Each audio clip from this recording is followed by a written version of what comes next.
ଭାରତ ସନାତନ ଧର୍ମର ଶ୍ରେଷ୍ଠ ଦିଗ୍ଦର୍ଶନ ସାରା ବିଶ୍ୱକୁ ଦେଇ ଆସୁଛି।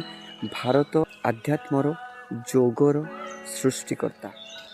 ଭାରତ ସାରା ବିଶ୍ୱର ଏକ ସମ୍ପୂର୍ଣ୍ଣ ଐଶ୍ୱର୍ଯ୍ୟ, ସମ୍ପୂର୍ଣ୍ଣ ଆକର୍ଷଣୀୟ ପୁଣ୍ୟକ୍ଷେତ୍ର, ଯାହାର ବର୍ଣ୍ଣନା ଯେତେ କଲେ ବି ସେତେ କମ୍। ଆମେମାନେ ଏସବୁକୁ ଜାଣିବା ଦରକାର। ନିଶ୍ଚିତ ଭାବରେ ଆମର ନିଜର ଦେଶ, ନିଜର ମାତୃଭୂମି, ନିଜର ପୁଣ୍ୟଭୂମି, ନିଜର ଦେବଭୂମି ଭାରତ ମାଆର ଗୁଣଗାନ କରିବା ଦରକାର।